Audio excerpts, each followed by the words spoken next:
Hoops 2K8. The away team battle the Missouri-Kansas City Kangaroos. Welcome to the first round of the conference tournament. We're here at the Alltel Arena in North Little Rock, Arkansas. I'm Vern Lundquist here with Bill Raftery and Tracy Wolfson. What's your take on this, Bill? I'll really be watching the matchup at the 4 spot. Sosa is a top-notch power forward. He is an absolute load to handle in the post. You can't push him around.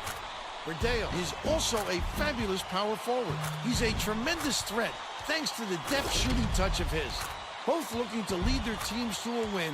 We'll see who succeeds.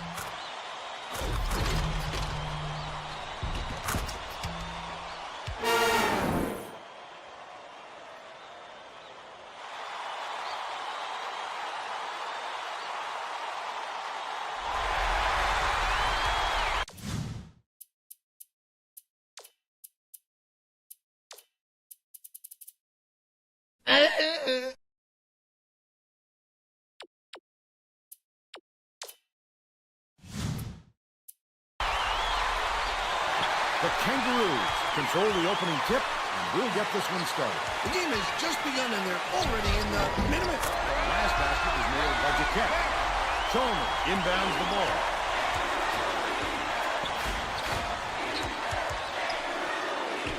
To the rim. Pulled in by Frog. He must have thought someone was rotating over to block that. You can't lose concentration even for a second.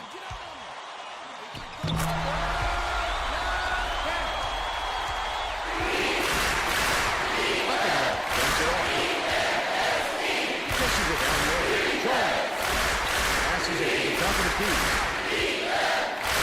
Mansour catches it down low. The last shot lays gently in. A dynamite bounce pass. The D never saw it coming. Saw it going, though, right into the net.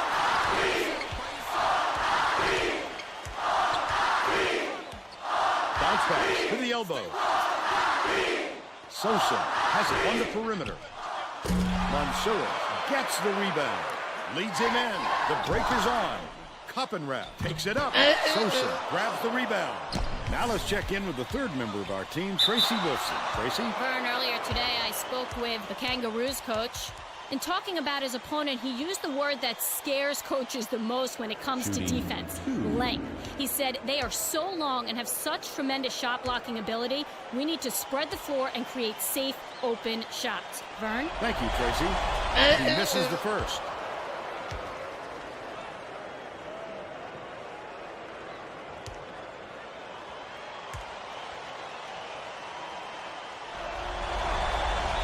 He's off on the second. Mansoura skips it inside. Defensive foul. That's his first personal foul. First team foul. Shooting 2.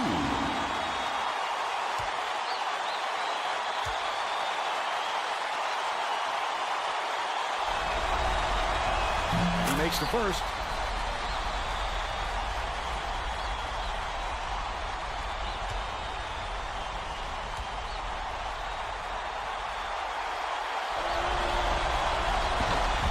Gets the second to fall as well. Koger inbounds the ball. About 3.5 minutes left in the half.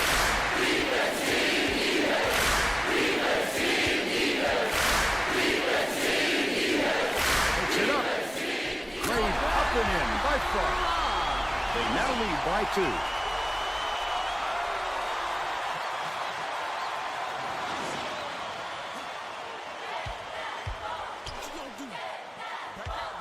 Koppenrath takes it up strong. Gets it to go. And we're all tied up 6. Jaquette brings it up. Feeds it to the right wing.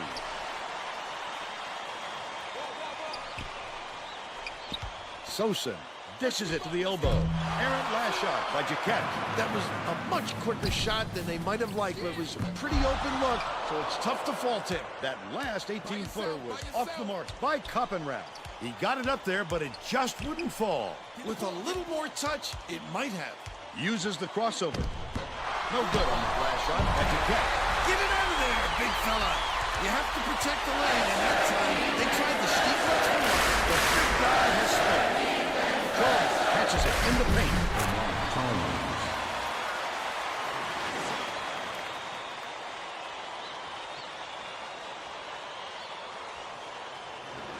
Koger inbounds the ball.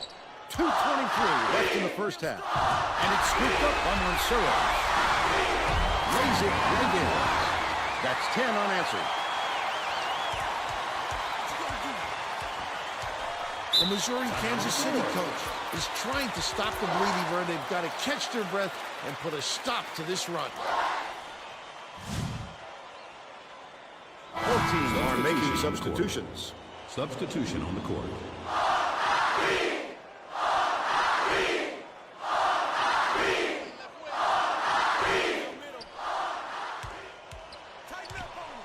Passes out left. Fitzgerald from 17 feet out. Murphy corrals the miss inside. Leads him with the pass. Bet he wants another try at that shot. There wasn't anyone within a mile of him. Last shot missed by Kelly. Fry, here's the spin move. Throws it up. Snatched off the boards by Murphy. Murphy did a good job to grab that rebound. Perfect position that time. The layup flipped in by North. They're in front, 12-6.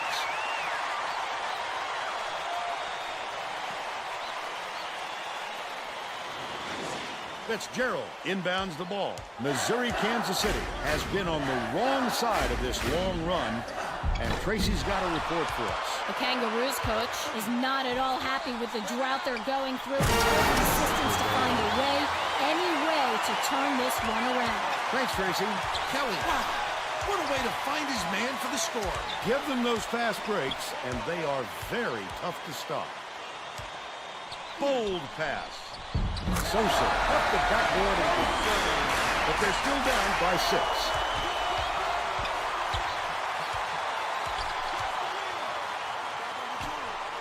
Murphy swings it to the left wing. It's blocked. Passes to the low block. Sosa scoops it up. They can go 2 for 1 here if they realize it's soon enough for him. North. He gets hammered, and he'll head to the strike.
Fitzgerald inbounds the ball. 35 seconds left in the first half. The Missouri Kansas City coach saw something out there he didn't like, and he called for a timeout. He wants to make sure that everyone is working together out there. Well, let's get back to the action. The visitors will go with a different look out there.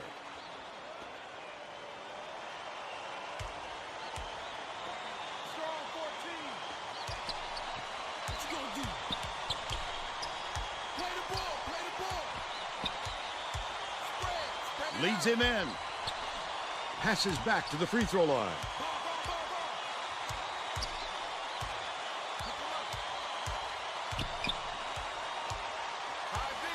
Koger has it on the strike. Tosses it up.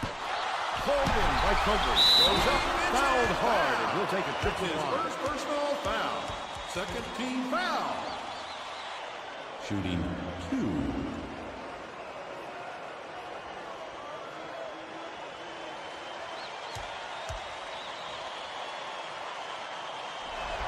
Koger goes up. Can't sink the first.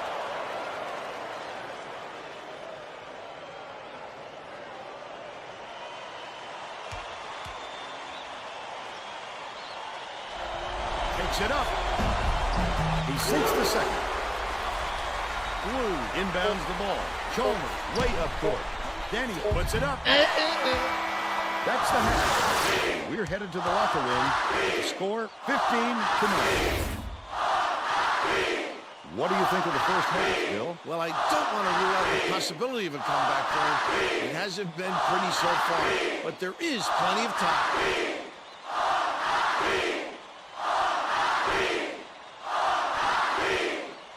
Now we'll bring you our player of the half. Who's your pick, Bill? Coppenrath is my pick, Vern. He's led his team in the first half with outstanding play on both ends of the floor. I don't think he's done, though. I expect more of the same from him in the second half.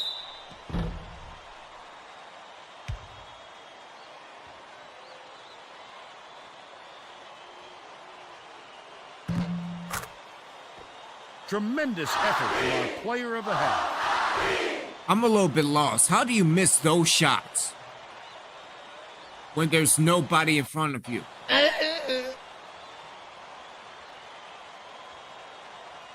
Of course, easily beating his defender to the basket. Well, I mean, to be honest, we can't score when there's nobody around, man. Hopefully in the second half, Coppenrath will get hot.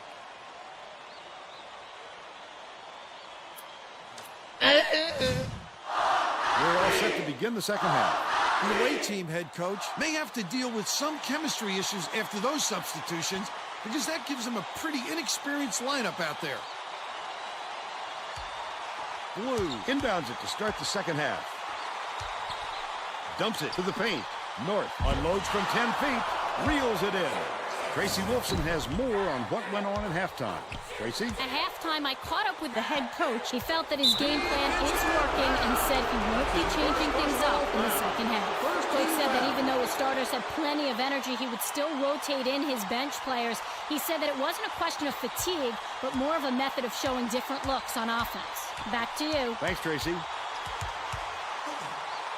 Knocked loose, and it's picked up by the away team.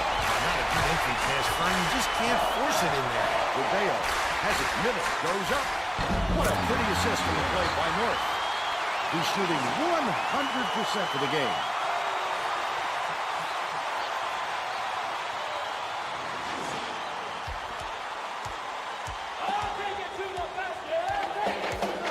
Jaquette takes it up, lays it right in. He's 3 for 5 for the game. The away team takes its first timeout of the game. How is it 1-on-1 and you can't?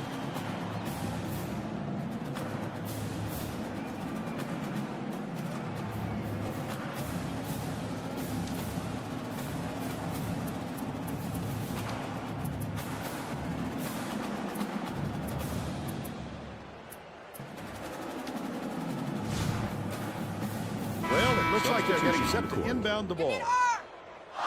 Give me an E! Give me an A! Give me an P! Give me an E! Give me an R! Blue inbounds the ball. Just over 4 minutes left in the second half. What a pass. That last layup was missed by Monserez. The defense closed so quickly that the easy deuce turned into a very tough shot. Finley beats it to the top of the key. That last three ball was drained by Jaquette. It's shameful to give any guy on the floor that good a look. They got burned. The visitors still hold a narrow lead.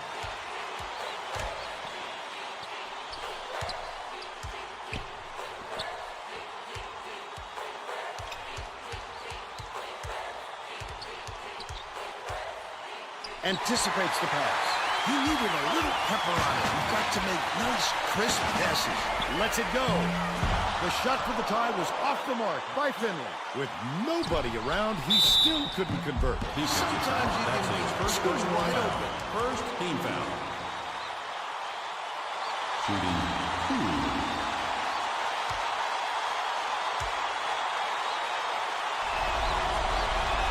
He misses the first.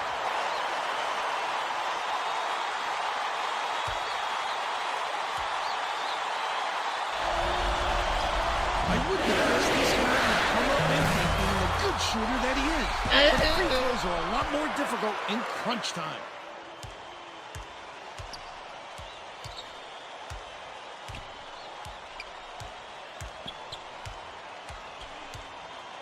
Jaquette to tie it up. Chalmers grabs the rock. Just over 3 minutes left in the second half. When a D got lucky there, Vern, you can't expect many misses when you're that open. Monserez passes it to the left. Blue catches it inside. He gets up close and personal and closes the deal. Leaves no room for error and no room for anybody to do anything about it. Koger inbounds the ball. The Kangaroos will take a timeout.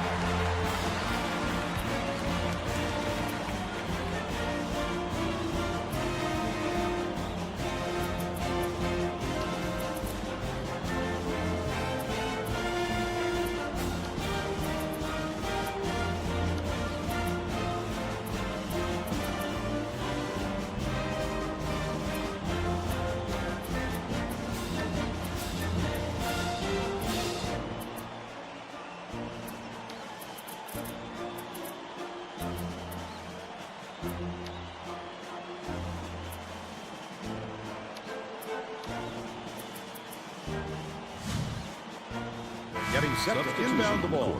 The away team head coach wants to shake things up just a little bit, and this could be an excellent move. The group of kids on the floor play with great chemistry.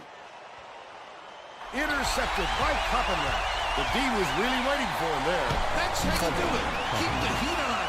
Wait for the misstep, and then capitalize. Dish right wing.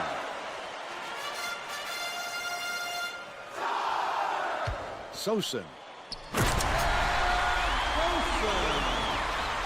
Murphy inbounds the ball.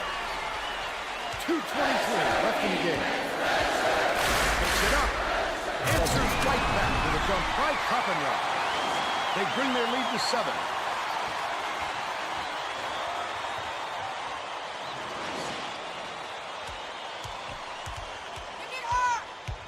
The Kangaroos all top. They're trailing by 7. 2:12 left in the game.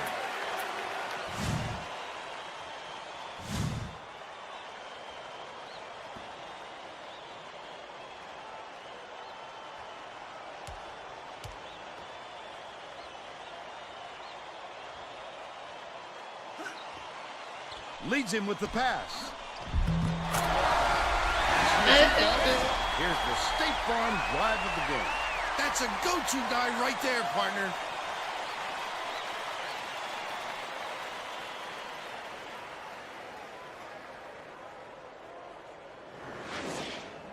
Rebeo inbounds the ball. 2:05 left in the game.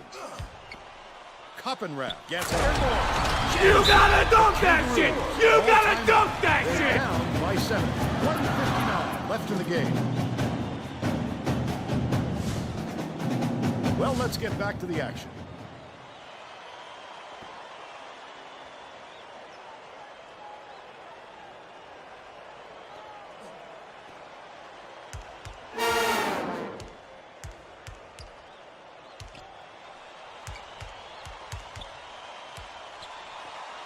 Beyond the arc. Rain by Jaquette. He's shooting 66% from downtown. Koppenrath brings it up the floor.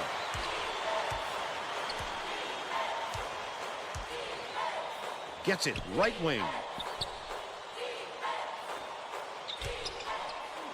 Koppenrath gets the finger roll to fall. And they're out in front by 6.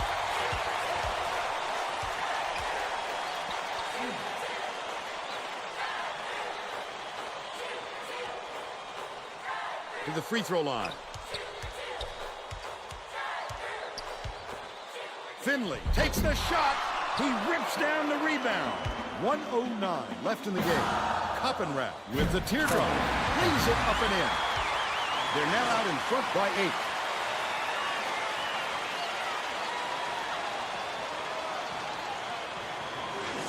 Fry inbounds the ball. Goes up. Corralled by North. Quick defensive reaction changed the trajectory. That's what great defenses do. Contest every shot. From 6 feet, it was made by Koppenrath. I don't think they can come back. They're too far to climb in too short a time. Fry unloads. Gets the three-pointer to go. The disparity in threes is tremendous. They're just shooting the lights out. And their opponents simply cannot keep up. Jaquette has picked up his second foul. I can appreciate their willingness to keep battling, Vern, but I think it's too late to save the game. Fouling isn't going to do them any good anymore. The visitors have this game pretty much in the bag. Stolen away. Hogan passes it up court. Jaquette, they may use the double team more to create more steal opportunities like that. That last 15-footer was buried by Finley. It's picked off by Jaquette. That's his second steal of the contest. I'd love to see that. He was working around then pounced. Such a feat. Finley has picked up his first foul of the game. Good foul there. They need the ball back as soon as possible. Daniel is checking into the game.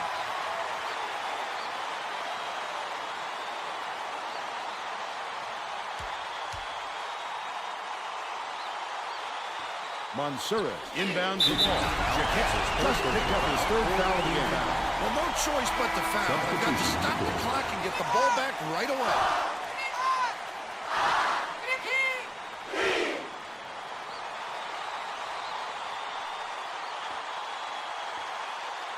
Finley has picked up his second foul. The foul stops the clock, which is just what the doctor ordered. And that's why they did it. Time is not on their side. Very smart play. Finley just picked up his third foul of the game. The foul stops the clock, which is just what the doctor ordered. And that's why they did it. Time is not on their side. Very smart play. Finley, he fouls it. In the bonus here, so that's 1-1. Good foul there. They need the ball back as soon as possible.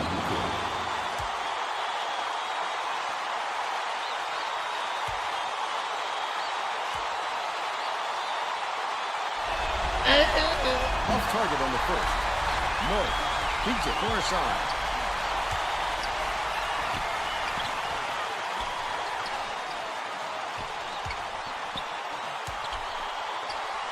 Kelly. Low block. And it's all over. The visitors edge out Missouri, Kansas City, 31-29. And now it's time to show you our player of the game.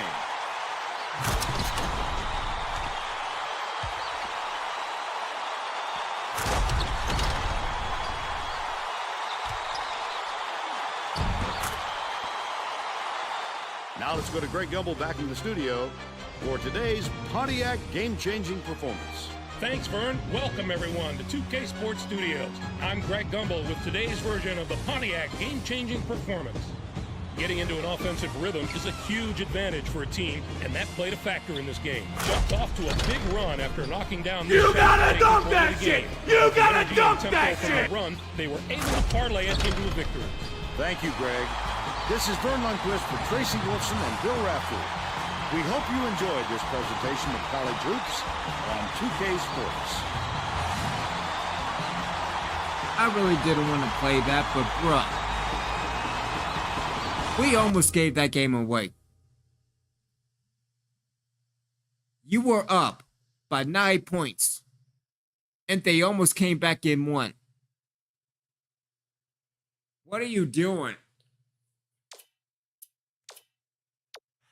Captain Rock with 16 points, no rebounds, but again, he was the MVP of the game. Monserrat with 6 points, 1 rebound, 2 assists, 2 steals, 2 turnovers, again, almost costing us the game. Fideo with 3 points and 4 rebounds. North with 2 points, 3 rebounds, and 2 assists. Chalmers with 2 and 2. Oliver with no points, but 2 assists. Ronaldo Monserrat with 2 rebounds as well. Murphy with 2 rebounds. Yeah, we almost gave that game away. Oh, I cannot wait to see who we face next. Because every year is the same thing. Oral Roberts. Hope everybody is enjoying their weekend. We will get to the game in a moment. I just need to decompress for a moment because how did we almost give the game away? You're watching Reapers basketball.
Get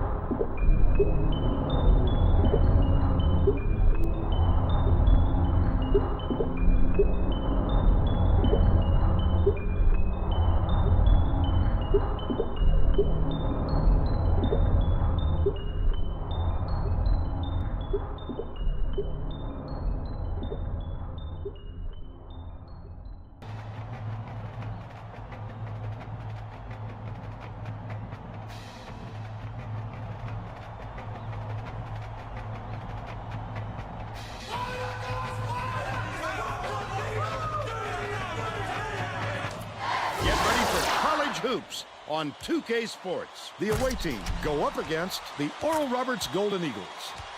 Welcome to the semifinals of the conference tournament. We're here at the Alltel Arena in North Little Rock, Arkansas. This is Vern Lundquist with Bill Raftery and Tracy Wilson. What's your take on this, Bill? The story here is the matchup at off guard. Leach is definitely one of the best shooting guards in the nation. He's such a good rebounder for an off guard. To get that from his position is so valuable to a team. Monserrat is also in the discussion of the nation's best two guards. I've always been impressed with his shot blocking ability. He can be a real intimidator when he gets on a roll. They're both ready to go. We'll see which of the two can lead their team to victory.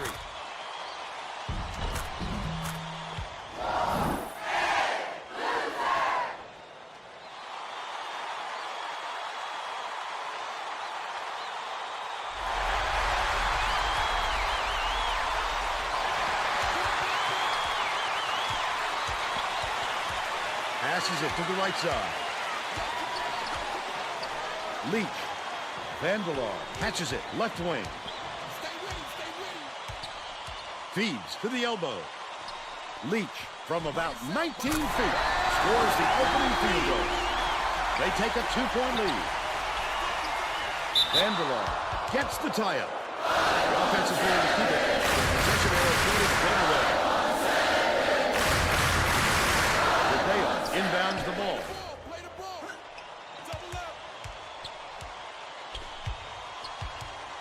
Has it in the paint. Last shot laid in by North. Passes like that make it so easy for the shooter. About 4.5 minutes left in the half. Vandelar spins.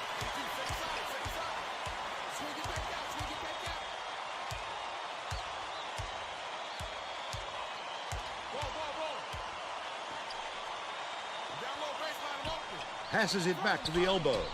The shot was banked in by Song. He's got two.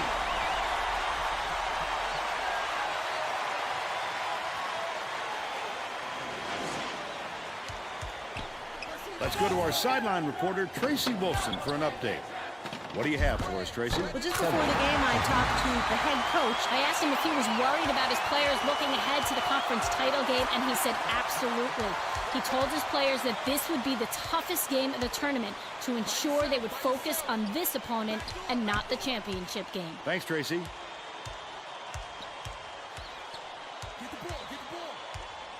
Jones passes it to the top of the key. Anticipates the pass. The D was really waiting for him there. That's how you do it. Keep the heat on. Wait for the misstep and then capitalize. Last shot laid in by North. That pass made it happen, Vern. No doubt, Bill. I thought he had a look too, but he wisely dished it off to his teammate. Just over 3 minutes left in the half. Fuller catches it, right wing. Bounce pass to the free throw line. Jones turned away. Get it out of there, big fella. You have to protect the lane, and that time they tried to sneak one through. The big guy has spoken. The last layup was dropped in by Coppenrath. He is so smooth taking it in. When a guy goes that hard to the hole, somebody's got to step in and stop him. Vandelar brings it up the floor.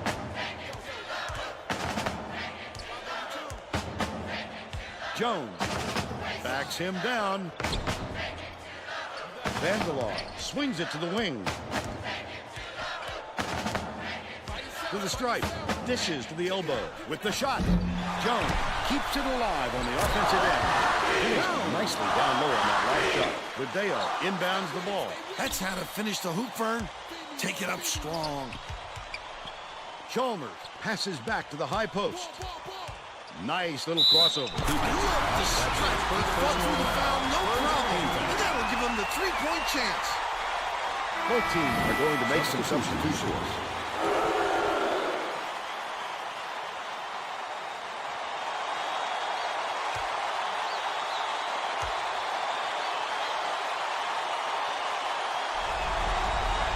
He completes the three-point. Kelly makes his first appearance.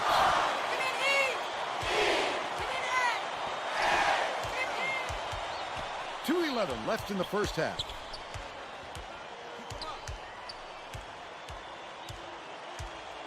Fuller gets it, left wing. Mansura grabs the rock. Just throw it down. His coach is going crazy on the sideline. Layup is dropped in by Chalmers. A little teardrop burn. Oh, is that ever so soft.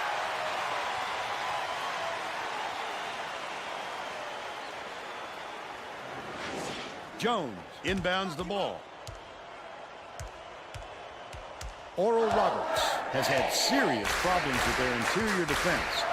And Tracy has a report from the bench. The coach was talking to his assistants a second ago about that very problem. He said he wants to collapse their defense into the paint and prevent the entry pass. We'll see if it works. All right, Tracy. Well, let's get back to the action.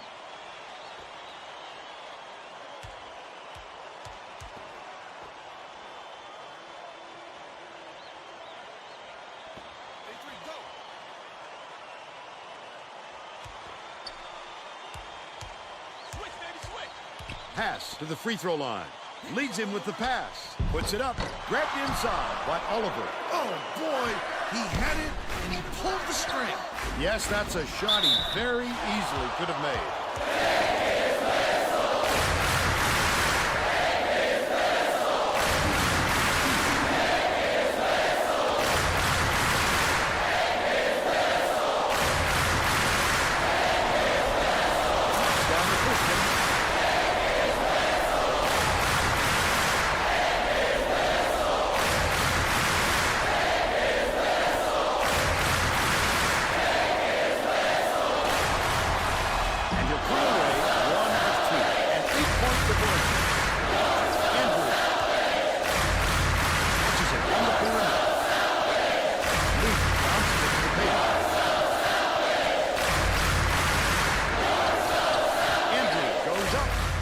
In with a soft finger roll, but they're still behind by 6.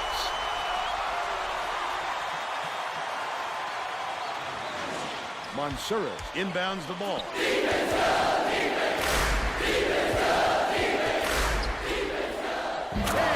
Kelly.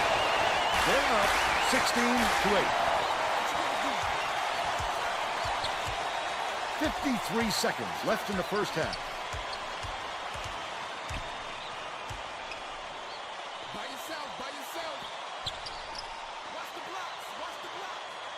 Tomayo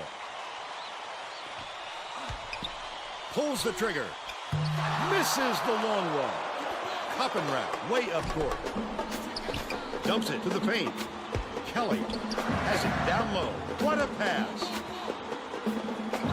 Inside, on the money by 10.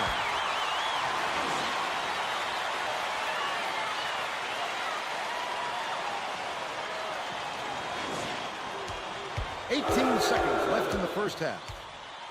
So apparently nobody learned how to do defense.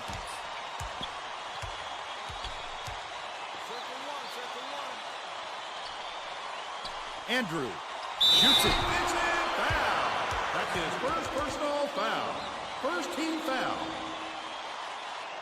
Shooting 2.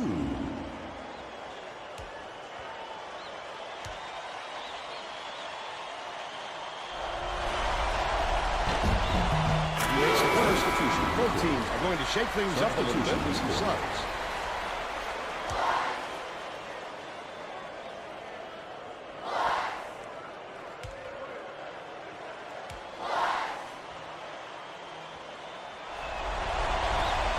Gets the second ball as well. Leach will come off the floor. Murphy inbounds the ball. Risky pass. The visitors were the last ones to touch it, and they'll turn it over.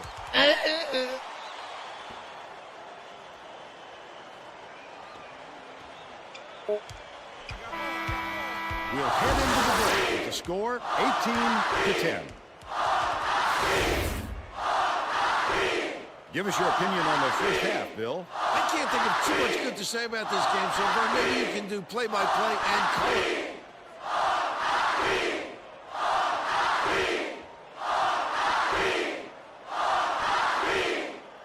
Now we'll bring you our player of the half. Who's your pick, Bill? Koppenrath has been lights out from the floor, Vern. It must feel like he's thrown the ball in the ocean. Every shot he takes goes through, and he looks absolutely unstoppable. Yeah, well, he has the high hand.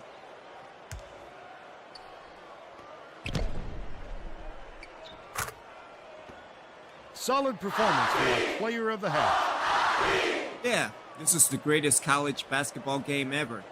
My apologies to NCAA Basketball 10. But when you get a wet your whistle chant, yeah, you're kind of special in that department. Fantastic. That's fantastic. All right, so again, Koppenrath is the hot man. So as a matter of fact, I break it out just in case. Just in case. He's on fire! Yeah, he's on fire. Let's give it to him in the second half. Hopefully we don't blow another lead We're all set to begin the like second we half. almost did last game.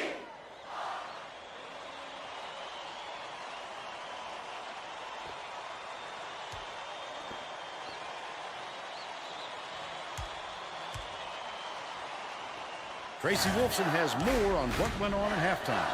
Tracy? During halftime, I talked with the head coach. He felt that his game plan is working and said he won't be changing things up in the second half. Coach told me that even though the other team had some issues with ball control, he didn't want to ramp up the press. He felt that adjusting their style of play is something that would throw the team's rhythm off, and he would rather just stick with what they do best. Guys? Thank you, Tracy. Knocks down the first one.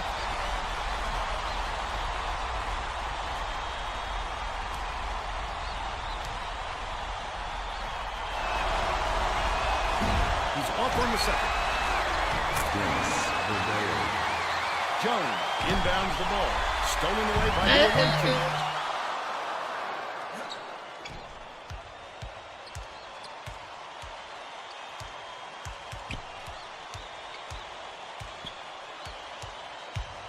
It's tipped, but it's retrieved by Fuller. That last shot offline from 20. That was a much quicker shot than they might have liked, but it was a pretty open look, so it's tough to fault him. Passes it to the inside. Vandelar takes it up, gets the finger roll to fall. They now trail by 9.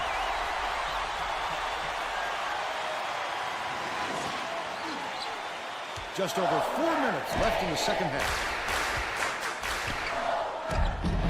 The finger roll was laid in by Mansouri. Oral Roberts calls time.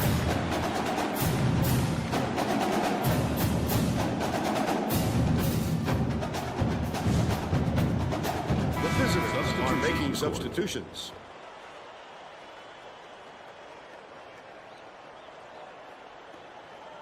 Fuller inbounds the ball. Passes back, high post.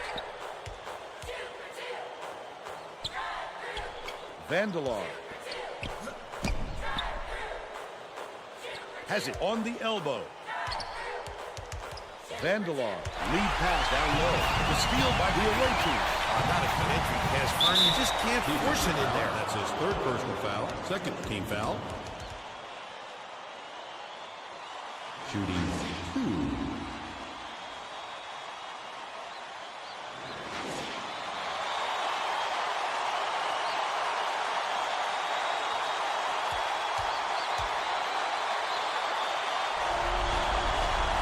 He makes the first.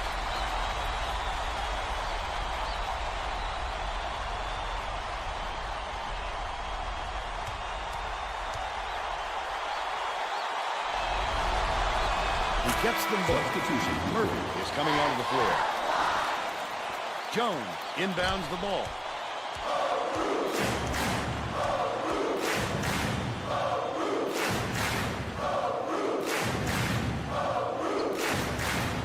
To the strike. Kicks it out to the perimeter. Zahn, the baseline J. Jones reels it in. Flip up and in on that last layup. Nice job to God, convert all from these loose bodies post. that you don't know how to Didn't mess rebound around still. right there. Just straight up. Just over 3 minutes left in the second half. Mansour.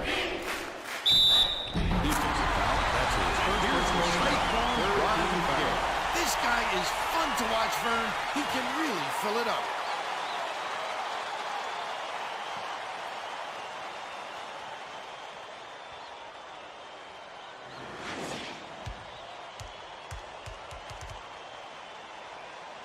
Murphy will head to the bench. Substitution on the court.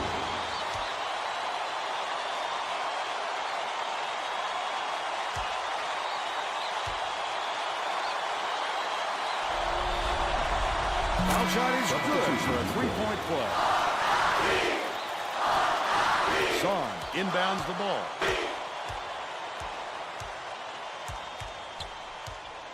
Feeds it to the right wing. Zahn catches it on the free throw line. That last 18-footer was off the mark. Last shot missed by Jones. That last basket was buried by Lee. The visitors take their first time out of the game.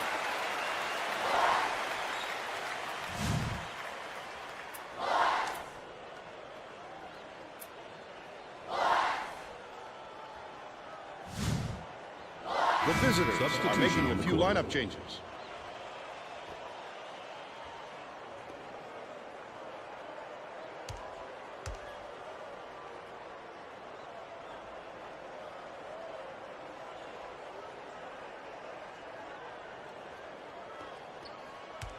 They're going to slow it down here, Vern. They should use as much of the shot clock as they can. Passing to the elbow. Daniel has it left wing. Dicey pass. That will be a goal kick.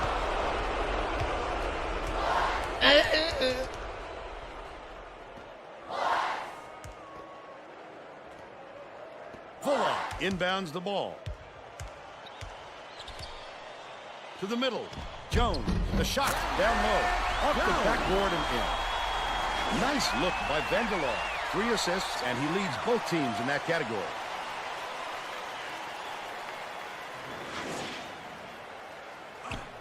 The visitors should slow it down and use some clock.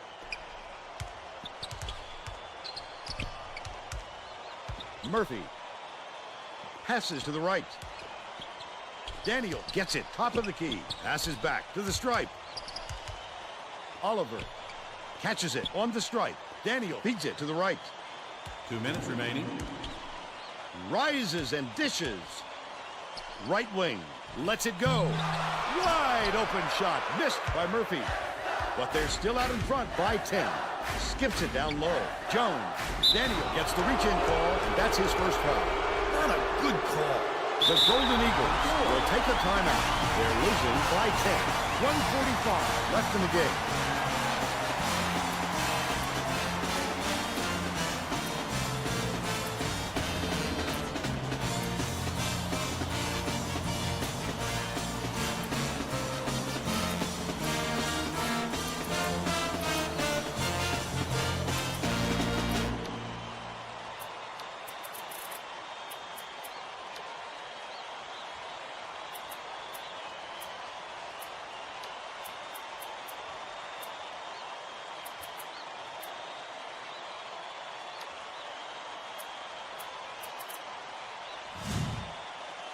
They're getting set to inbound the ball.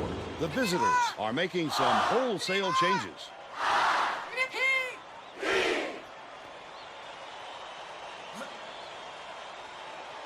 Zahn inbounds the ball. Fuller crosses it over. He was really out of his rhythm. That's why you have to collect yourself before going up. Last shot dunked down by Koppenroth. Barring You a gotta complete dunk disaster, that shit! I think You we're ready to gotta put this dunk one in the that bag. shit!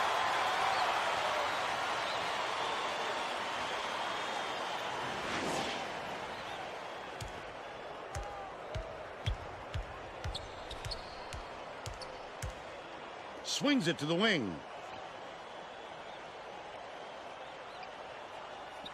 Zahn has it on the free throw line. Dishes, baseline, stolen by Oliver. What a nice steal on the kick out. You could see him read it all the way. Chalmers.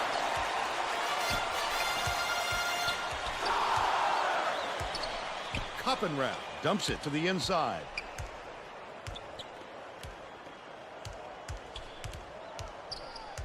Dishes to the left side. Coppenrath hands it off. Chalmers from 20 feet out. Leach gets the board inside. He got it up there, but it just wouldn't fall. With a little more touch, it might have. The visitors have this game pretty much in the bag. 9-second differential between the shot clock and the game clock.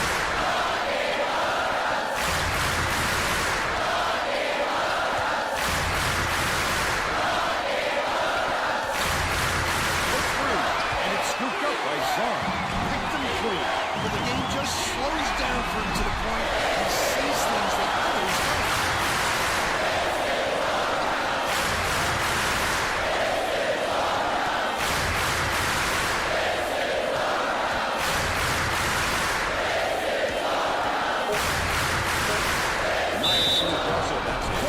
Gets called for blocking, and that's his first foul of the game. Definitely a block. Just got a little too physical, trying to draw the charge. Oliver will come off the floor.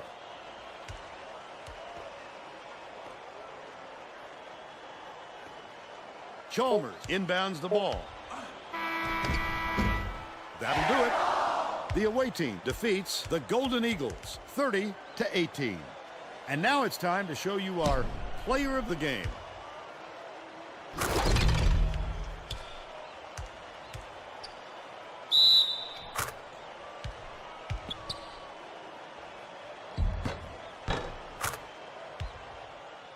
Now let's send it to the studio and Greg Gumbel with the Pontiac game-changing performance. Thanks, Vern. Welcome, everyone, to 2K Sports Studios. I'm Greg Gumbel with today's version of the Pontiac game-changing performance. It's no secret that getting momentum on your side is one of the keys to winning basketball games. Use this shot to take off on a huge run. This game might have had a much different outcome if it wasn't for this sequence. Thank you, Greg. This is Vern Lundquist for Tracy Wolfson and Bill Raftery. We hope you enjoyed this presentation of college hoops on 2K Sports. A lot better. Much better in the second round.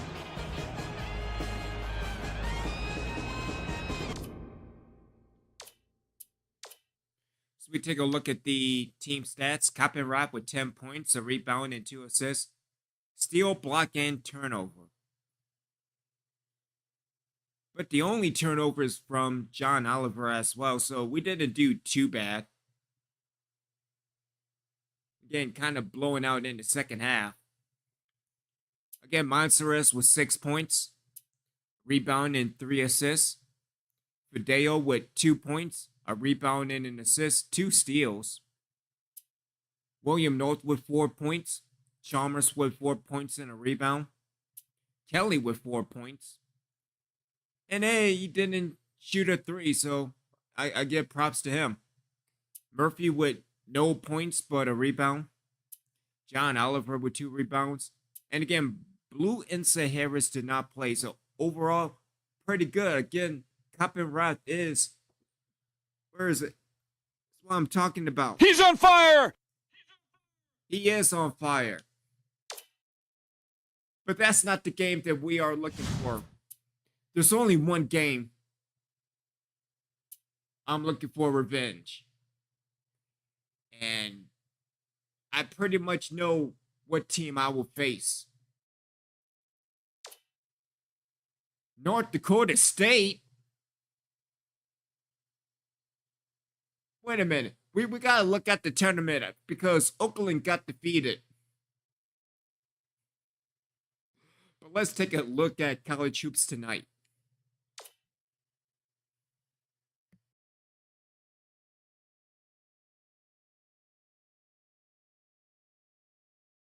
Welcome, everyone, to the 2K Sports Studios. I'm Greg Gumbel with Clark Kellogg. Just ahead on College Hoops Tonight, we'll preview some of the biggest games coming up this week in the NCAA, as well as show you the best action from around the nation. But let's start off with who we selected for our NCAA Player of the Week. Benjamin is our choice this week, and he might be winning an even bigger award at the end of the year.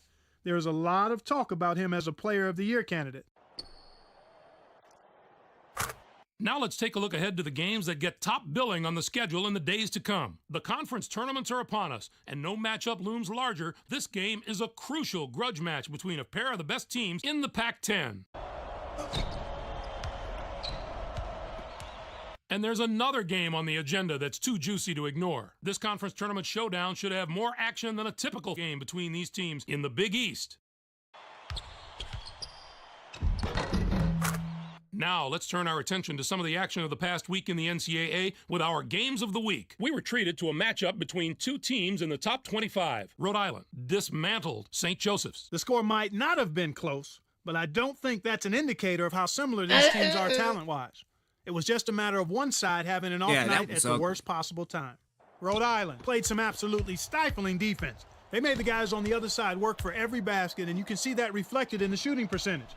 They never let up on the defensive end. That really took the pressure off the offense and allowed them to dictate the tempo of the game.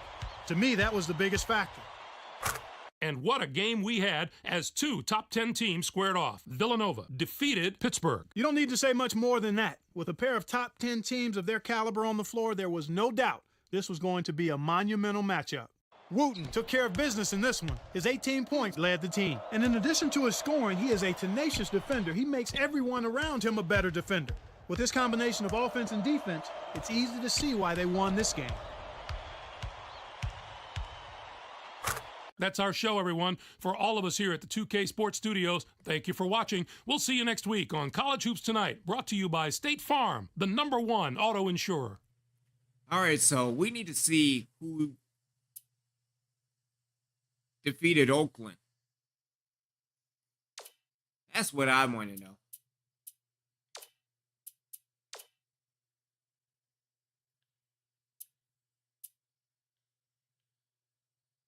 All right, so Oral Roberts 82-65 over IUPUI Serial. North Dakota State. That looked like a fun game between North Dakota and South Utah. Oakland lost to Western Illinois 60-56. That looked like a good game in itself. So yeah. All that's left is North Dakota and DVT. We will be back with more of Reapers basketball. Can the Reapers finally become conference champions for the second year in a row?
Hoops 2K8. The away team take on the North Dakota State Bison.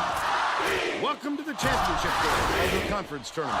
We are here at the All-Tel Arena in North Little Rock, Arkansas. I'm Vern Lundquist here with Bill Rafferty and Tracy Wilson. Give us your take, Bill. This game features a matchup between two outstanding big fellas. Harper is a supremely talented player. He's got impressive ball-handling ability for a big fella. He's just as comfortable facing up as posting up. North is also a magnificent big man. He's got terrific hands for a center, and he can pile up steals. Opponents just don't expect him to go after the ball like he does. Both looking to lead their teams to a win. We'll see who succeeds.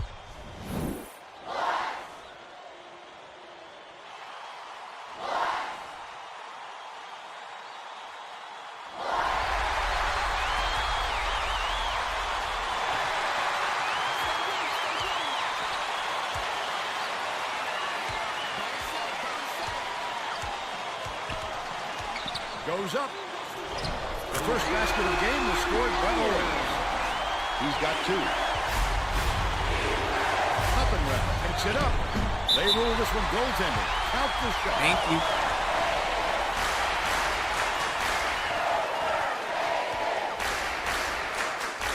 Worthington inbounds the ball.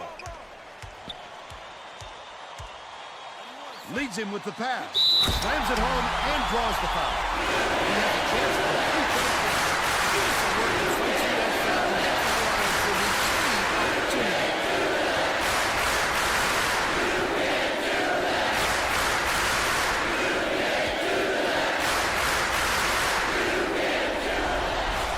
Backs on the free throw for the three-point play.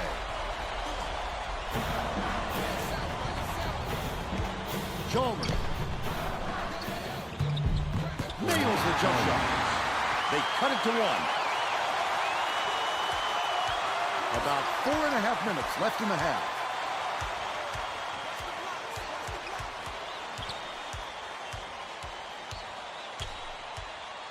Skips it to the right side. It's blocked. Owen gets it on the perimeter. That last triple off the mark. Great rebound. The big fella's not afraid to do the dirty work, Vern.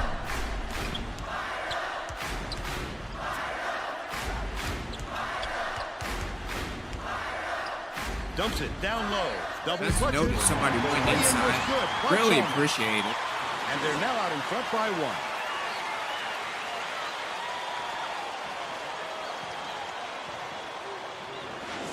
Leslie inbounds the ball. Owen brings it up court.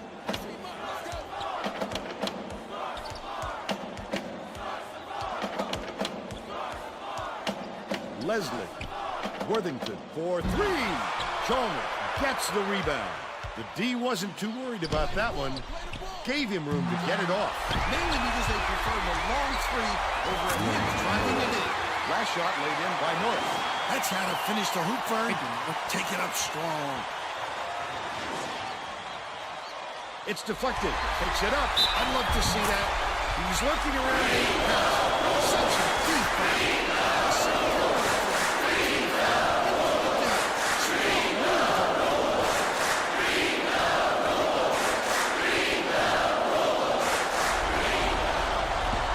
He can't complete the three-point play.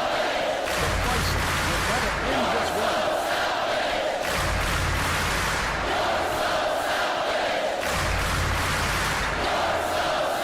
Leslie passes it to the wing. hand on it. Amazing to see a guard get his hand on so many attempts. Shot blocking is mostly about personal timing foul. and Second team anticipation. foul. This guy has plenty of both. Shooting 2.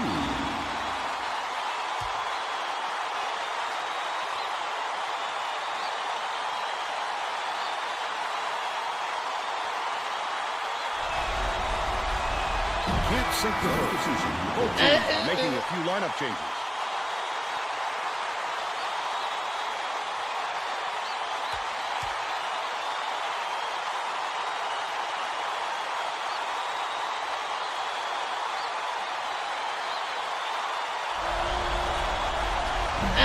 Off on the second.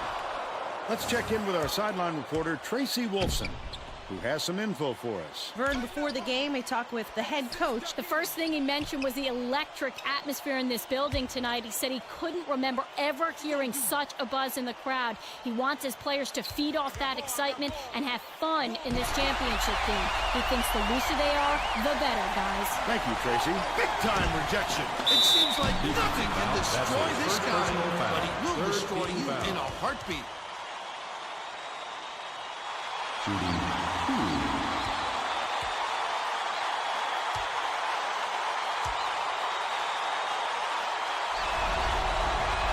Knocks down the first one. Both teams are going to shake things up a little bit with some subs.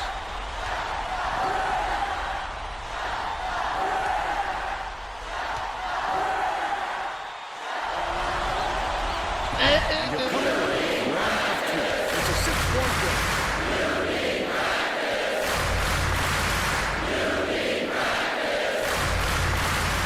Puts it up. Can't put an end to the scoring drought. North way up court. Oh, the big fella with a tough rebound. No denying him on that one. 4th team foul. Shooting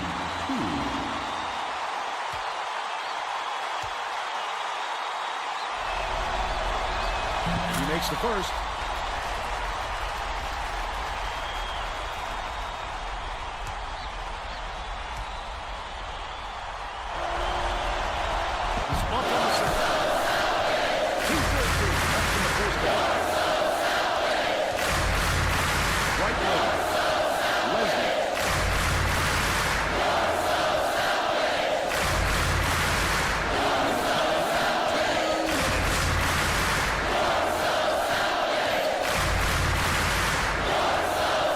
A 3. The basket was nailed by Appleby. He's 1 for 2 from downtown.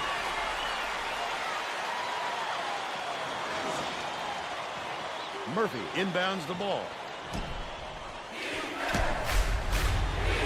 Mansura goes up. Count the basket. And the foul.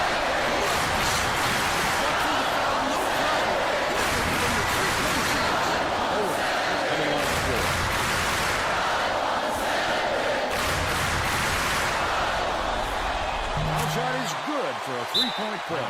North Dakota State takes its first timeout of the game.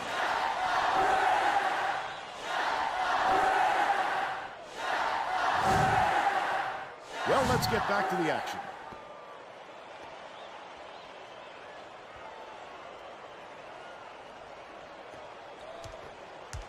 And it's a 7-point game.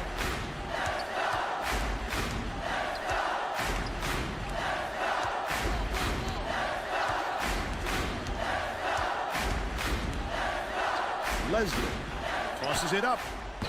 Snatched down inside by Appleby. Ward shoots from 13 feet. Too strong. Nice work by the big fella to get that rebound. Goes up. Blocked. The Bison are really strong. Leslie launches one from beyond the arc. Murphy corrals the miss inside. The D sloughed way off him, and he still somehow couldn't get it to go. Mansura passes it to the free throw line.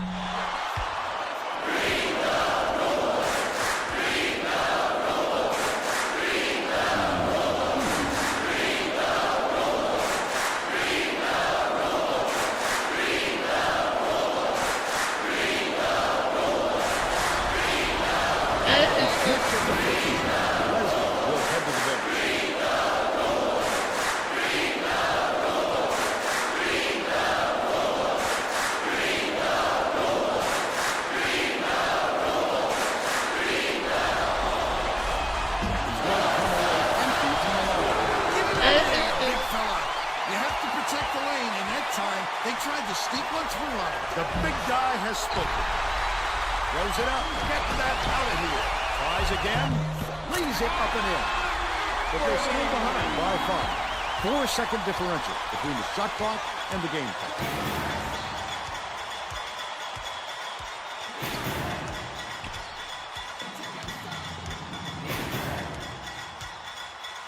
Down low. No, misses, but he'll get 2 shots from the line. 7-team foul. Shooting on 1.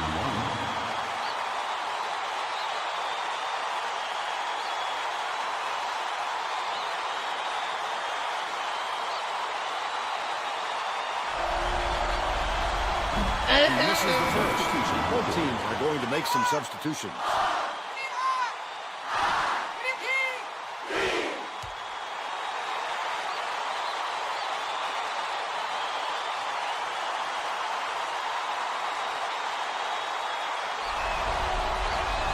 Good on number 2. Ward inbounds the ball. 21 seconds left in the first half.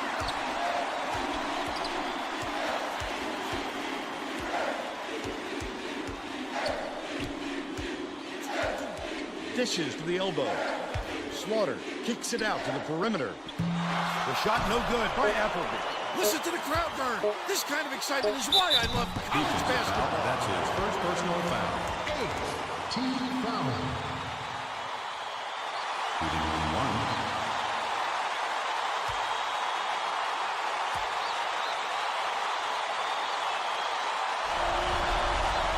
1. Knocks down the first one.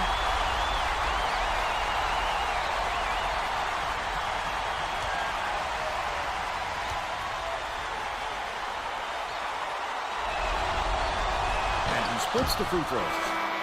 That's the half. And we're headed to the locker room with the score 17-10. Give us your opinion on the first half, Bill. Well, I don't want to rule out the possibility of a comeback, Vern. It hasn't been pretty so far, but there is plenty of time.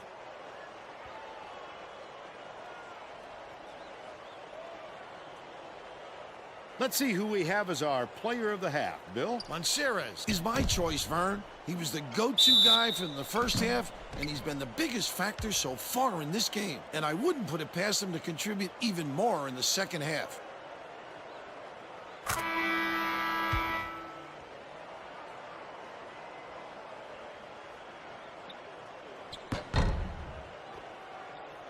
Solid performance from our player of the half. Well,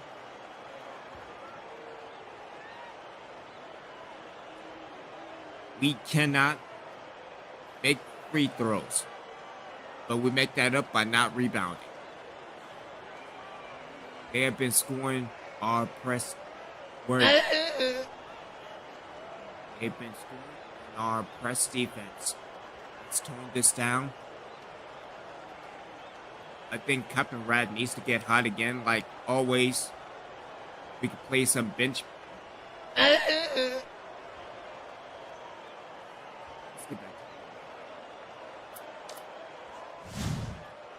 We're all set to begin the second half.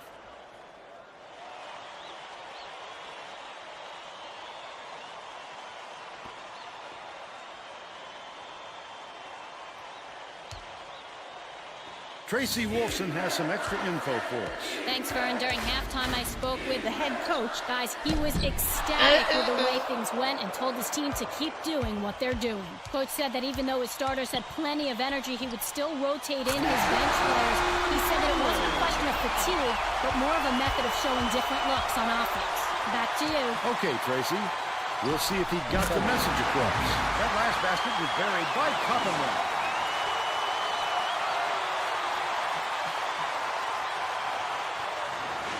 Harper inbounds the ball.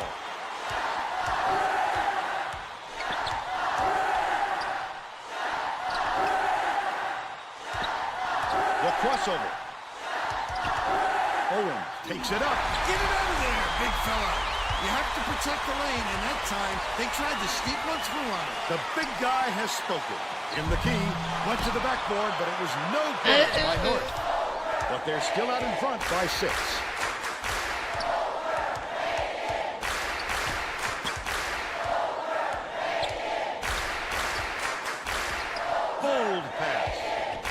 Worthington behind the arc. Harper grabs the rock. The shot down low. He doesn't even swat at the shot so wildly, Vern, but if it works, I guess you can't criticize it. That last shot from 12 feet made by Coppenrath. Coppenrath, getting as hot as he has, can do so much for this team's confidence and chemistry. They now have more options on the floor.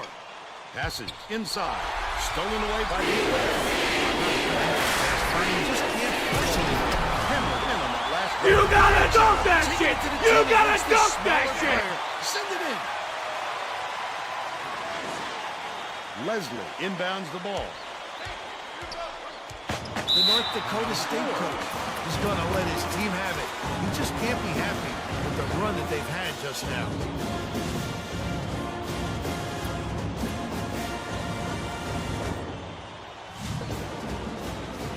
Getting set to inbound the ball. The visitors are making a few lineup changes.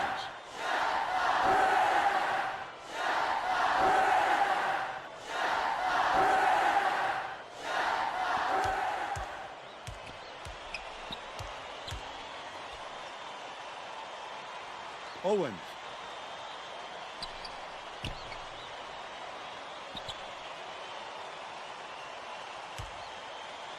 From deep. Pulled in by North. He'll want another shot with that much space. He knows he can make it. Last basket on Surres. Beautiful move, Vern. Could this guy be any more graceful? Harper inbounds the ball.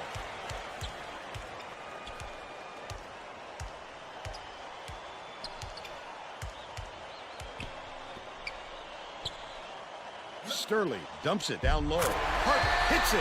The away team will take its first timeout on the floor.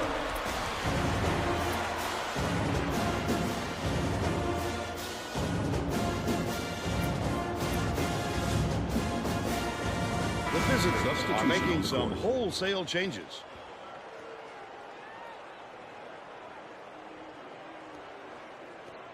They're bringing the double team. Here comes the full court press here. They're trying to create some turnovers. Blue unloads. Hit the shot off the glass. Still a 10-point lead.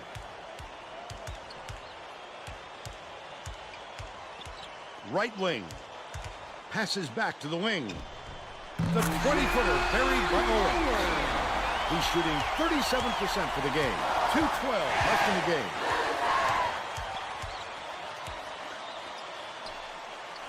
Daniel. Zaharias catches it. Right wing. Daniel. Nice little crossover. And it's scooped up right. He picks up. Steals for a big man. He's got quick hands, reads the situation, which allows him the opportunity to snatch the ball cleanly. That's a big asset.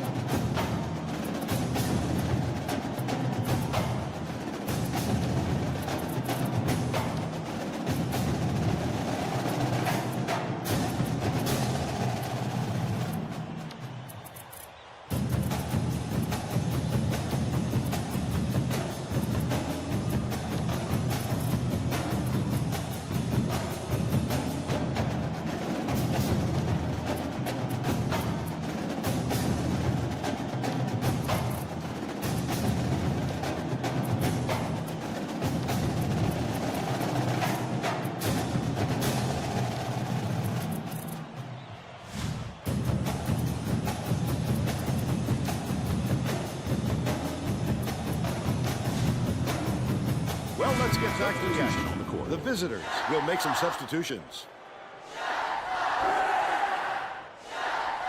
Rodeo inbounds the ball. 1:44 left in the game.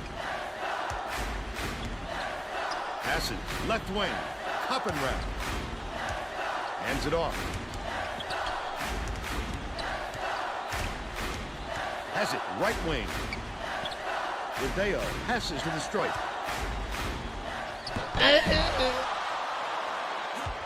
Ripped away. The D was really waiting for him there. That's how you do it. Keep the heat on. Wait for the misstep and then capitalize. Worthington.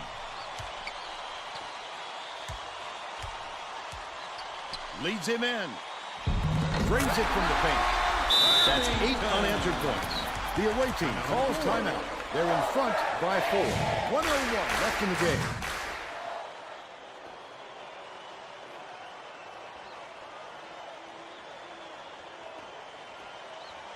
The visitors will try to put a stop to this run. Hideo gets it right wing. Swing pass, left wing.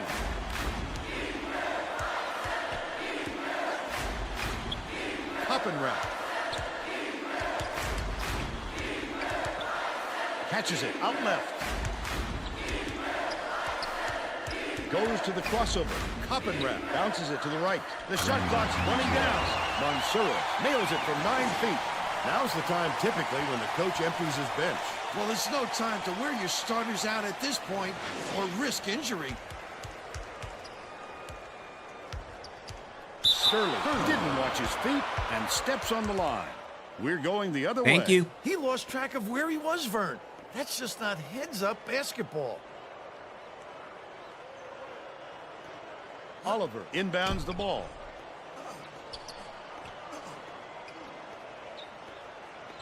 Cup and wrap.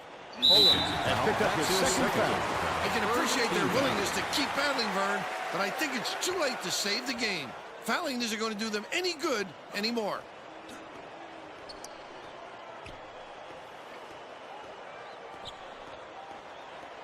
Owens just picked up his third foul of the game. I think it's a little too late for this, Vern. They're just prolonging the agony by fouling because this game's out of reach. Kelly.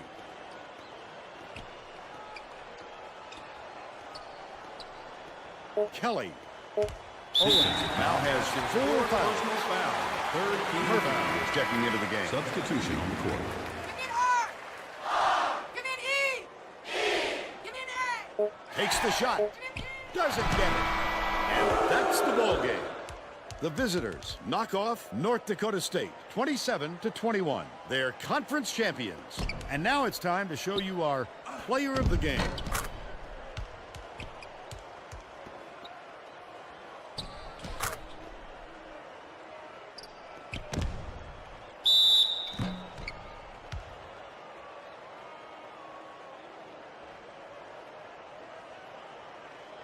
Now let's go back to Greg Gumbel with today's version of the Pontiac game-changing performance. Thanks, Vern. Welcome, everyone, to 2K Sports Studios. I'm Greg Gumbel with today's version of the Pontiac game-changing performance. Getting into an offensive You gotta is a dunk huge that shit! advantage for You a team. gotta dunk Head that factor shit! in this game. Jumped off to a big run after knocking down this shot to take control of the game. With the energy and tempo from the run, they were able to parlay it into a victory. Thank you, Greg. This is Vern Lundquist for Tracy Wolfson and Bill Kind of got Radford. over-pursued on We that hope you one. But enjoyed again, this back to presentation back. of College Hoops on Conference 2K champions Sports. of the Summit. The worst conference in the NCAA.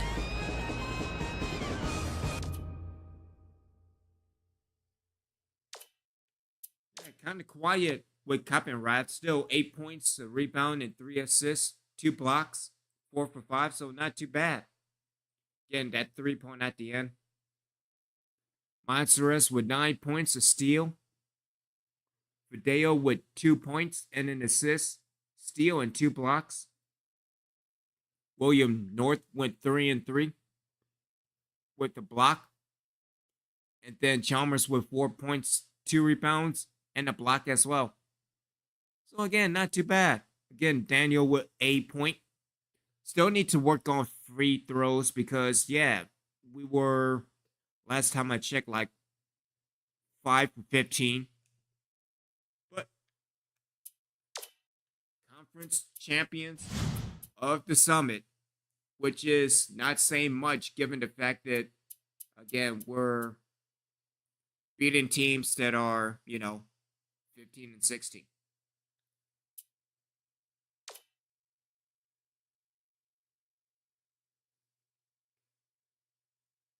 Rand is unhappy. We should meet with him. He should probably be gone after this year. And let's hit up the selection show. Let's see who we face as winners of the Summit Conference.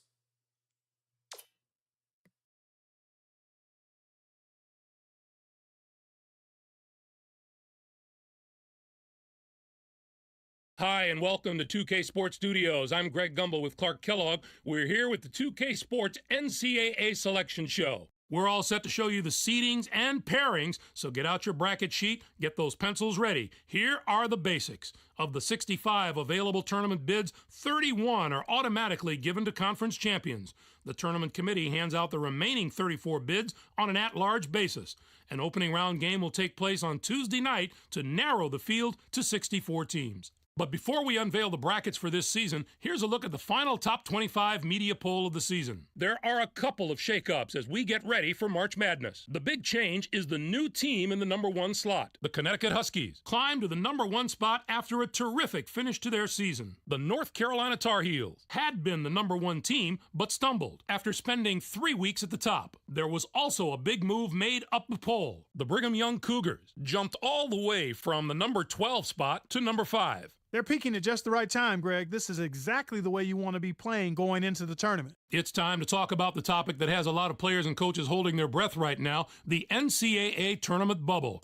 These are the 10 teams that aren't worried as much about where they'll be playing as if they'll be playing. Clark, who jumps out at you there? Missouri has been up and down this year, and it's a matter of which part of their schedule the committee wants to look at, the up part or the down part. And we have a few more teams in similar position, right, Clark? Temple could have sealed their invitation with a better regular season finish, but the fact is they play in a very tough conference, and that does weigh heavily in their favor. I'm sure it's been a long week for those teams, but the wait's almost over. The NCAA Selection Committee has finished its meeting, and we're ready to unveil the top 4 seeds in this year's tournament. The Connecticut Huskies are the top overall seed, and they will play in the East Regional. They've just taken over the top spot in the media poll, and they are the number 1 team in the eyes of the selection committee as well. We'll soon find out if they can live up to their billing. On to the second number 1 seed, who will play in the South Regional. The Villanova Wildcats are seeking their 3rd NCAA championship in school history. The North Carolina Tar Heels are our 3rd number 1 seed, and they'll play in the Midwest Regional. They're back in the tournament again, and no doubt they'll be feeding off the experience of last year's appearance as they try to get to the Final Four this year. And finally, our 4th number 1 seed will play in the West Regional. The Brigham Young Cougars are in the tournament field as a number 1 seed for the first time in the history of their program. Now, here's how the brackets shape up based on where the number 1 seeds have been assigned. In one national semifinal game, the winner of the East Regional will play the winner of the South Regional. In the other semifinal game, the winner of the Midwest Regional will play the winner of the West Regional. Those games will be played on Saturday, April 6th. Then it'll be on to the national championship game on Monday night. Any surprises in there for you, Clark? I don't think I'm alone in my surprise with these picks. Whenever you reach this far down the poll for the top seeds, you're guaranteed to have some second guesses coming your way. So, with the number 1 seeds out of the way, it's finally time to tackle the rest of the brackets. First up, we take a look at the East Regional. The Connecticut Huskies are the top seed, finishing at 29-5. They were conference tournament champions in the Big East. They will take on the winner of the opening round play-in game between Southeastern Louisiana with 14 wins and Texas Southern from the Southwestern Athletic Conference. And now, the number 8 seed, the Houston Cougars, come into the tournament on the strength of a 3rd-place finish in their conference regular season and were winners of their conference tournament. They're going to play the number 9 seed, the Texas Tech Red Raiders, who were 8th in their conference, finishing at 19-12. Memphis comes in as the number 5 seed, finishing at 23-7. And they will take on the 12th seed from the Big South, the Coastal Carolina Chanticleers, with 23 wins. Georgia Tech enters the field as the number 4 seed from the ACC. This is their 18th appearance in the NCAA tournament in school history. They'll be getting ready to face the number 13 seed. The Akron Zips finished the season with 20 wins. The Georgia Tech Yellow Jackets have got to be among the group of teams that has a chance to win the whole thing. I love the way they play on both ends of the floor. I'd be shocked if they don't at least advance from their bracket to the Final Four. But more than that, I think they've got a legitimate shot to win some hardware. The Alabama Birmingham Blazers are in as the number 6 seed. They'll be taking on the number 11 seed, the Pepperdine Waves, with 22 wins. Michigan State comes in as the number 3 seed, finishing at 25-7. UC Riverside comes in to face them at number 14 with 20 wins in the tournament championship of the Big West. Our number 7 seed is from the ACC. The Miami Hurricanes are on a hot streak, having just won their conference tournament championship. They are going to play the number 10 seed, finishing at 19-13. Next up is the number 2 seed. The Pittsburgh Panthers have established themselves as one of the best teams from the Big East. They'll be going up against the number 15 seed, the Louisiana Tech Bulldogs, with 16 wins. This is their 9th appearance in the NCAA tournament in the history of their school. I think this could wind up being the bracket that brings us this year's Cinderella story. A few of the higher seeds here have had terrific seasons, and I'll be surprised if at least one of them doesn't put together a long run in this tournament. Next up, we'll take a look at the South Regional. The Villanova Wildcats are the top seed, finishing at 27-7. They were winners of the regular season championship in the Big East. They'll take on the Wright State Raiders, the number 16 ranked team. This is their 3rd appearance ever in the NCAA tournament. San Jose State comes in as the number 8 seed, finishing at 25-8. Notre Dame comes in to face them at number 9 with 19 wins and a chance to make believers out of any doubters they might have. Georgetown enters the field as the number 5 seed from the Big East. This is their 30th appearance ever in the NCAA tournament. They'll be getting ready to face the number 12 seed. The Siena Saints finished the season with 22 wins. The Georgetown Hoyas are a team that is just so powerful and strong up front. I would put their front court up against just about any other teams in the nation right now. It's always good to have strong guard play, but if you ask most coaches, I guarantee you they take the good big man over the good little man most times. Their interior play should serve them very well in this competition. Alabama comes in as the number 4 seed, finishing at 27. I'm not going to Alabama. I'm not going to Alabama. Seed from the Colonial Athletic Association, the Towson Tigers, with 19 wins. And now the number 6 seed, the Florida State Seminoles, come into the tournament 6th in their conference during the regular season and were losers in their first game at their conference tournament. They are going to play the number 11 seed, the Western Kentucky Hilltoppers, who came in first in their conference tournament, finishing at 25-8. The Xavier Musketeers are in as the number 3 seed. They'll be taking on the number 14 seed, the Albany Great Danes, with 18 wins. Next up is the number 7 seed. The Arizona Wildcats have established themselves as one of the best teams from the Pac-10. They'll be going up against the number 10 seed, the Utah State Aggies, with 20 wins. They return once more to the very familiar surroundings of the NCAA tournament. Our number 2 seed is from the Big 12. The Texas Longhorns had a tremendous year that included a regular season championship. They're going to play the number 15 seed, the Black Knights of Army, who came in first in their conference tournament, finishing at 16-13. On the surface, I'd have to say this regional might be the most difficult of the 4. Certainly the depth of quality teams here is very impressive. Whoever emerges from this bracket will have been through some battles. On to our 3rd bracket of the day. Let's take a look at the Midwest Regional. The North Carolina Tar Heels are the top seed, finishing at 23-5. They finished 2nd in the ACC. They'll take on the Aggies of North Carolina A&T, the number 16 ranked team. This marks their 10th appearance ever in the NCAA tournament. Our number 8 seed is from the Big East. The Marquette Golden Eagles were rewarded for their outstanding play this season with an at-large bid and a ticket to the big dance. They're going to play the number 9 seed, the Providence Friars, who were semifinalists in their conference tournament, finishing at 22-11. The Hofstra Pride are in as the number 5 seed. They'll be taking on the number 12 seed, the Creighton Blue Jays, with 23 wins. Duke enters the field as the number 4 seed from the ACC. It's yet another appearance in the brackets for a school that's no stranger to the NCAA tournament. They'll be getting ready to face the number 13 seed, the Columbia Lions. Finished the season with 17 wins. The Duke Blue Devils are a team I love watching play. They've been one of the highest scoring teams in the country, and I don't see any reason for them to slow down during the tournament. If they can dictate the tempo of a game and force the other team to run with them, they are very hard to deal with. I wouldn't put it past these guys to make a run this year. Boston College comes in as the number 6 seed, finishing at 22-9. And they take on the 11th seed from the WAC, the Nevada Wolfpack, with 23 wins. And now the number 3 seed, the St. Joseph's Hawks, come into the tournament after finishing 2nd in their conference during the regular season and were semifinalists in their conference tournament. They are going to play the number 14 seed, the Murray State Racers, who came in first in their conference tournament, finishing at 18-12. Next up is the number 7 seed. The Louisville Cardinals have established themselves as one of the best teams from the Big East. They'll be going up against the number 10 seed, the LSU Tigers, with 22 wins. They return once more to the very familiar surroundings of the NCAA tournament. Rhode Island comes in as the number 2 seed, finishing at 29-3. Belmont comes in to face them at number 15 with 17 wins in the tournament championship of the Atlantic Sun Conference. This bracket has the potential to give us a sensational matchup in the regional final if everything goes according to form and the top 2 seeds can survive the early rounds. And finally, let's have a look at the West Regional. The Brigham Young Cougars are the top seed, finishing at 28-3.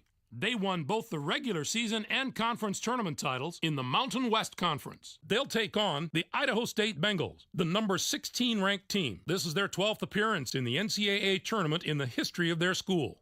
Next up is the number 8 seed. The Kansas State Wildcats are the conference tournament champions from the Big 12. They'll be going up against the number 9 seed, the St. Mary's Gales, with 24 wins. This will be their 5th appearance ever in the NCAA tournament. Washington State comes in as the number 5 seed, finishing at 23-8.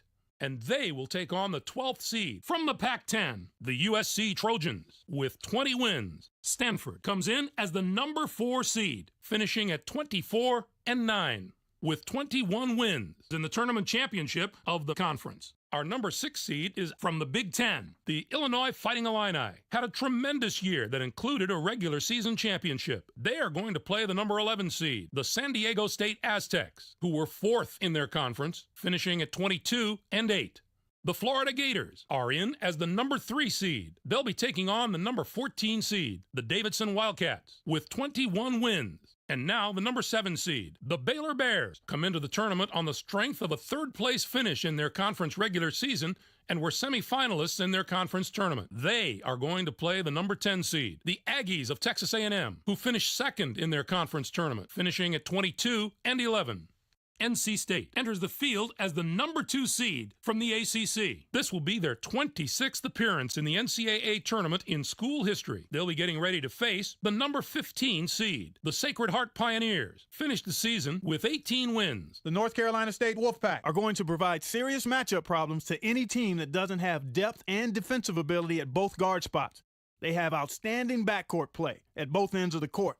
It's the main reason they've made it this far, and they're going to have to maintain that form if they want to do some damage in this tournament. Looking into the future a little bit, this bracket looks poised for a titanic matchup in the regional final. If the top 2 seeds can take care of business in the first 3 rounds, we have the possibility of a classic Elite 8 meeting. Clark, how do you view this year's top 16? There are no real off-the-wall picks that jump out at me. These 16 teams are all pretty deserving. Let's give the committee some props this year. Florida is a team that I just don't see going very far in this tournament. They have a number of holes that they can't cover up and that other teams will exploit. Now, let's see how the conference representation fares. The Big East gets 9 teams. The ACC with 7, 5 out of the Big 12. The Pac-10 gets 4 teams. It was really a terrific year for the teams in the WAC. They topped the non-power conferences with the number of bids they got, and it shows you how far this conference has come. They're becoming dominant at that level. It's too bad we didn't see more small conference schools in the tournament. None of those conferences got more than 1 team in the tourney, and I don't expect any David and Goliath stories out of the teams that did get in. I'm surprised there were so few bids for the teams in the Mountain West Conference. It was an especially disappointing year for that conference. Usually you can count on a few of the nation's elite teams coming out of there, but this was a season where very few of those teams could maintain any type of positive momentum. Here's the list of the teams that were on the bubble heading into Selection Sunday. So, partner, which of those invitees should be sending the selection committee a thank you card? West Virginia did the right thing by scheduling a very difficult slate of games this year. Sure, it might have resulted in a few more losses than they wanted, but their strength of schedule was what got them in the tournament. While they start prepping for their first-round games, the 5 teams on the other side of the page will be full-time students again. Cleveland State doesn't have the major conference label, and sometimes that's going to be a knock against you when you're on the bubble. They had a decent year, but in a conference like theirs, decent doesn't get it done. Thanks, Clark. I'm sure that this year will provide us with all the thrills and excitement that we've come to expect from the tournament. Greg, let's throw the ball up right now. I can't wait to get started. I hope this is an NCAA tournament that gives a lot of those special moments that stay with us for years to come. For my partner Clark Kellogg and for all of us here in the 2K Sports Studios, I'm Greg Gumbel. Thanks for joining us on the NCAA Selection Show, brought to you by State Farm, the #1 auto insurer. Enjoy all the excitement of the NCAA tournament. That is BS. You mean to tell me that Cleveland State went 22-6 and don't get a bid into the tournament?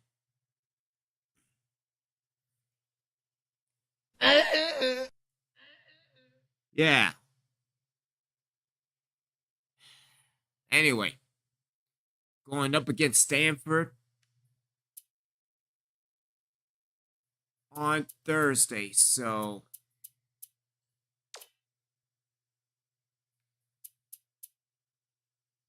going after a team that's 24-9 and 21-10. And to be honest, have you seen the conference? I mean, we lost to people that are, 10-20. Let's take a look at the schedule. So, or let's go to Legacy Home. Yeah, I mean, losing to a team that's 13-15, 17-11, and 17-14. But we have been on a winning streak, winning our last 4 games in a row, getting Coppenrath at 6.7, or nearly 7 points a game. So, yeah, he will be special, especially at a point guard at 7 feet tall. John Oliver with 2.3.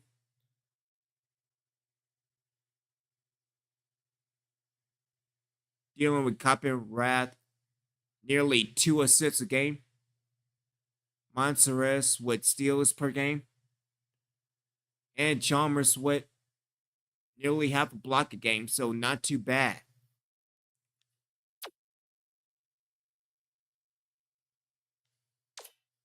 But yeah, shout out to my man Fanatic. Hope everything's going good with you, bro. Yeah, so we'll chop up these 3 games win the tournament. And then we will hit Stanford tomorrow. Enjoy the rest of your Saturday evening. Continue uploading videos dealing with WWE 2K and get it back to it and rendering and all this fun stuff. But shout out to Fanatic. Shout out to the original ones. I will see y'all tomorrow night. Take care and stay rich.